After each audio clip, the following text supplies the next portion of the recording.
Hello and welcome back to my channel, or welcome if you are new. Hi, my name is Amy. It's lovely to meet you. On this channel, I post about frugal living and feeding your family on a budget. So if you like that kind of thing, I would love it if you would subscribe if you want to stick around and see more from me. This is Iris, by the way, who is helping me today. Sorry, she is chomping on a bone at the moment, so I'm sorry if you can hear any weird noises. I don't know whether the camera's picking it up or not. This is Iris, our 8-month-old puppy. So in today's video, I wanted to share with you the 5 sort of top habits of frugal people. Now, obviously these don't apply to absolutely everybody who lives a frugal lifestyle, but they are things that we do and that other people who live a similar lifestyle to us do as well. So I wanted to share them with you because I kind of think they're sort of the basic beginner building blocks of a frugal lifestyle. So the first habit that I wanted to share is to get into the routine of a weekly or a monthly budget, whichever works for you. So we have, you okay? Oh, bye. So we have a monthly budget, and when I say a budget, I do mean a written budget in some form, whether that's digital or pen and paper or on your phone, you know, however you decide to do it, that's absolutely fine. But I really would recommend having a budget. It's something that until we had everything written down, I found it very difficult to keep track of exactly what we were spending and where and how much we actually had to spend, and yeah, it just all got really confusing. So when we put this particular habit in place, things really became much more simple. It became really easy to see where our money was going. What we do is we have a monthly budget, as I said, that we go through at the beginning of every month, and we do that as if we're starting from scratch. So even if nothing on our budget has changed, even if all of the amounts are the same, we still go through every single month as if we're starting from scratch. And what that lets us do is to make any tweaks that we need to. It just reminds us of how we're spending our money, which keeps money kind of in our mind over the course of the month. And it also allows us to have a look and just kind of recap on where we've got to, which just helps us stay on track. What we then do is keep track of all of our expenses throughout the month, and at the end of the month we go back through our budget to see if there are any adjustments that need to happen, and we do that then before we come to rewrite our next monthly budget, where we can then incorporate those changes if we need to. So the second thing is to check your bank accounts daily. This is now a habit that I've gotten into. Every morning with my coffee, I'll check my bank accounts to just make sure that everything is as it should be. We have more than one bank account, so we do have several, and we just keep an eye on them to make sure that exactly what's supposed to be going in has gone in and what's supposed to be going out has gone out. Mistakes happen sometimes and things change, and maybe a company accidentally takes a payment twice, or a direct debit changes and you've missed the notification email. But those are the kind of things that can really start to mess with your budget if you're not on top of them straight away. So if something then does happen, we can kind of react to it straight away and make any changes as are needed, really.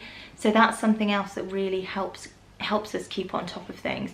When we first started doing it, there were lots of subscriptions for things that we don't even know where they came from. You know, we don't remember signing up for them, but lots of different subscriptions that money was going out and we didn't really know what on. And so it wasn't until we started checking things daily and keeping on top of it that way that we were then able to go, right, okay, so we need to cancel that one, and we need to cancel that one, and oh, actually we do still want that one, but let's actually use it. So the third habit is around impulse spending, and it's basically not to. We've basically put a barrier in between us and impulse shopping, which is to have no money in our account that's linked to our debit card. So what we can do is we can transfer money into that every time we need to use our debit card, but that gives us an extra kind of barrier in our mind that we have to get over. So if there's something that we want to buy, we have to really think about it, because we have to go onto our banking app and we have to arrange that transfer and we have to put in a reason for the transfer, and it just focuses our mind on it. The other thing that we do is we're allowed to put things into sort of the Amazon shopping basket, but we don't buy them, not straight away. We give ourselves time to then decide whether that is actually something that we do need. So in the same way with if we're in a shop and we would have needed to move money onto our card, what we'll do is take note of what that item was and how much it was, and then we can consider whether that is something that we actually need to buy. If it is, that's fine. It can come out of an area of the budget, whichever is appropriate, and if it's not, then we've avoided spending that extra money. The fourth habit is to get into the practice of checking prices. So no matter what this is, whether it's a larger purchase or whether it's just everyday things like on your food shop, is to know how much things cost you normally. And if you're going to make a purchase, to compare the prices first. So what I do when it comes to food shopping is I have my baseline prices, which are sort of compiled from different supermarkets where I know the prices of things, and I just have a list of products that we normally buy and how much they cost. And then when I'm going shopping, I can compare on that list so that I know whether it's something that I actually want to buy or not. The other thing that I do, if it's other items that I don't normally buy, so that I don't have ordinary prices for, I tend to use the Tesco app most for this one. But if I'm in Lidl, for example, and I'm going to buy something that I don't normally buy, I can bring up a price on Tesco's, which just gives me kind of like a comparison to see whether it's actually worth purchasing or not worth purchasing where I am at the time.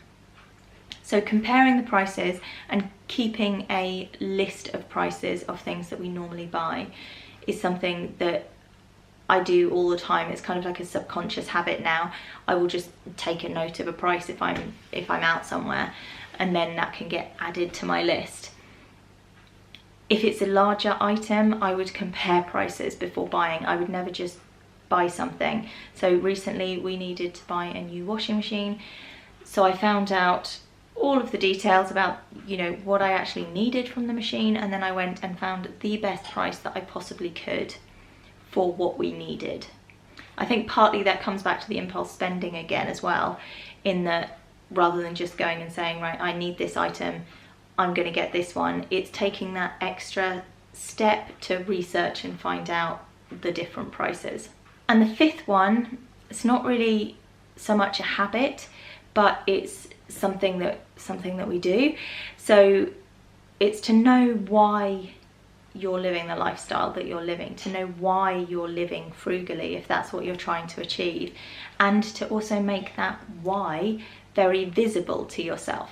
So the reason that we're doing it is so that we can just secure our future, and also then have the freedom to be able to actually spend money if we want to.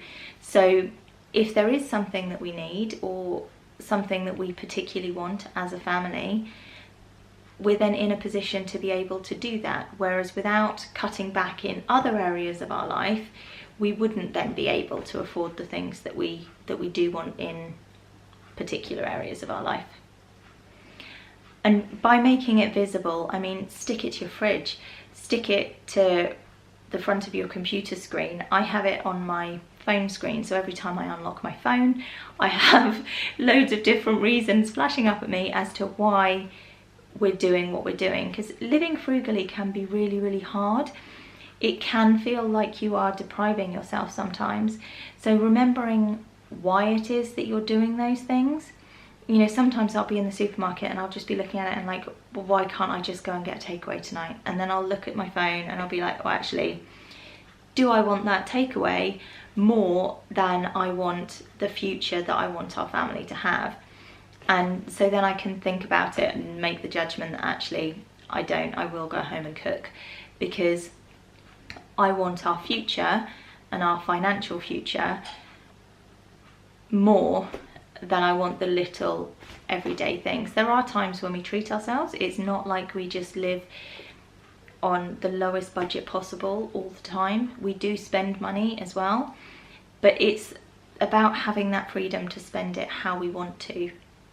I hope that all made sense. I feel like that got a bit rambly, so apologies if it did. And I'm sorry for any weird noises you might have heard from Iris in that one. Like I said, those are just my top 5 kind of base level things if you're trying to live a frugal lifestyle or just improve your financial situation at all. Those are the 5 things that I think if you can start to put those things in place, then you will start to see a change within your financial situation. So if you liked that video, please give me a thumbs up, and I would love it if you would subscribe if you want to stick around and see more from me. And I look forward to seeing you in the next video. Bye!